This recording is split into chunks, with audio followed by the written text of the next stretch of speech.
Chicken செய்யறதுன்னா ஒரே மாதிரி செய்யாம இதை போல ஒரு டிஃப்ரெண்டா ட்ரை பண்ணி பாருங்க. வீட்டில் இருக்கிறவங்க அத்தனை பேரும் ரொம்ப விரும்பி சாப்பிடுவாங்க. இப்போ ரொம்ப ஈஸியா எப்படி செய்யுதுன்னு பார்க்கலாம். இப்போ ஒரு மிக்ஸி ஜார் வச்சுக்கலாம். அதில் ஒரு துண்டு இஞ்சி எடுத்து பொடியை நறுக்கி வச்சிருக்கேன், இது சேர்த்தலாம். இது கூடவே ஒரு 10 பல்லு பூண்டு தோல் எடுத்து வச்சிருக்கேன், இதையும் சேர்த்தலாம்.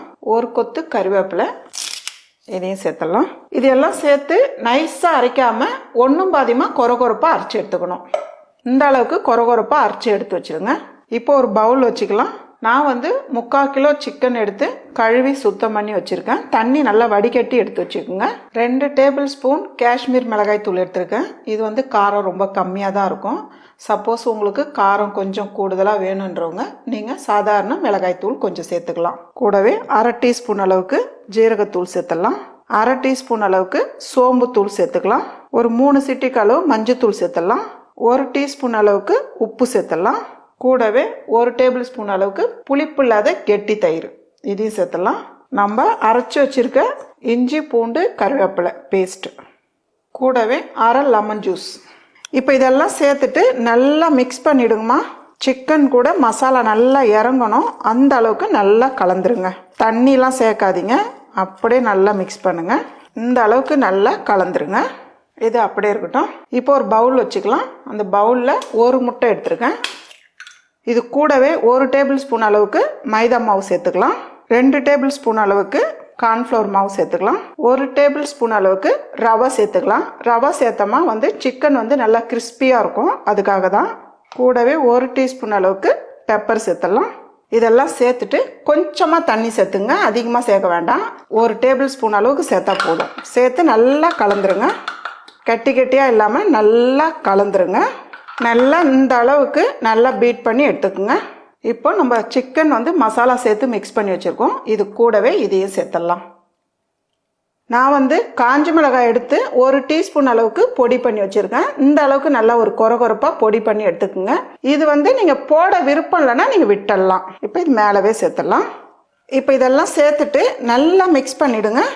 நல்லா ஒரு தளதளப்பாக இருக்கணும், அந்த அளவுக்கு நல்லா கலந்துடணும். அதுக்கு தான் கொஞ்சம் தண்ணி விட்டு நம்ம முட்டைலாம் நல்லா கலந்து வச்சுருக்கோம். நல்லா கலந்துட்டு ஒரு 20 நிமிஷத்துக்கு அப்படியே இருக்கட்டும். இப்போ ஒரு பவுல் வச்சுக்கலாம். 2 டேபிள் ஸ்பூன் அளவுக்கு டொமேட்டோ சாஸ் சேர்த்துக்கலாம். இது கூடவே 1 டீஸ்பூன் அளவுக்கு சோயா சாஸ், 1/2 டீஸ்பூன் அளவுக்கு சர்க்கரை சேர்த்துடலாம். கொஞ்சமாக உப்பு, 1 டீஸ்பூன் அளவுக்கு தண்ணி சேர்த்துடலாம். இப்போ இதெல்லாம் சேர்த்து நல்லா கலந்துருங்க. இந்த அளவுக்கு இருக்கணும். இப்போ ஒரு கடாயில் பொரிக்கிற அளவுக்கு எண்ணெய் சேர்த்துருங்க. எண்ணெய் நல்லா சூடாகட்டும். நம்ம மிக்ஸ் பண்ணி வச்சுருக்க சிக்கன் நல்லா ஊறி இருக்கு பாருங்க. இந்த அளவுக்கு ஊறினா தான் நல்லா ஜூஸியாக இருக்கும். அதே போல் சாப்பிடும் போது நல்லா கிறிஸ்பியாக இருக்கும். ஒரு பீஸாக எடுத்து இப்படி சேர்த்துடலாம். கொஞ்ச நேரம் நல்லா செவந்ததுக்கப்புறம் திருப்பி விடுங்க. நல்லா எல்லா பக்கமும் நல்லா வெந்து வரணுமா, நல்லா ஒரு டார்க் ப்ரௌனாக வரணும். அது ஓரளவு நல்லா வேக வச்சுடுங்க. இந்த அளவுக்கு வந்தால் தான் சிக்கன் நல்லா வெந்து வரும். இப்போ நம்ம இதை எடுத்துடலாம். இதே போல் இருக்கிற சிக்கன்லாம் பொரிச்சு எடுத்துக்கோங்க. இப்போ ஒரு தவா வச்சுக்கலாம். 2 டேபிள் ஸ்பூன் அளவுக்கு நம்ம சிக்கன் பொரிச்ச எண்ணெயை சேர்த்துக்கலாம். எண்ணெய் சூடான எண்ணெய் தான். ஒரு 10 பல்லு பூண்டு எடுத்து பொடியை நறுக்கியிருக்கேன், இதை சேர்த்துக்கலாம். கூடவே ஒரு துண்டு இஞ்சி பொடியை நறுக்குனது, 2 பச்சை மிளகா பொடியை நறுக்குனது.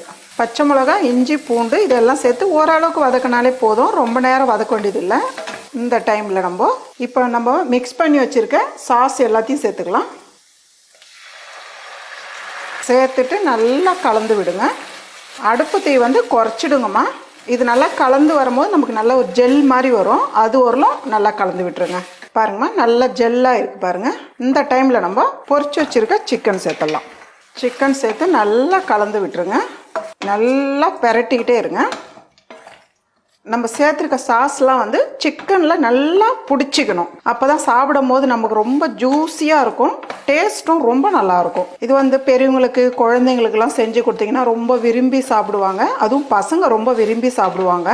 சிக்கன் சேர்த்து 1 நிமிஷத்துக்கு அப்படியே இருந்தால் போதும், அதிக நேரம் தேவையில்ல. பாருங்கள், நல்லா ட்ரை ஆயிடுச்சு பாருங்கள்.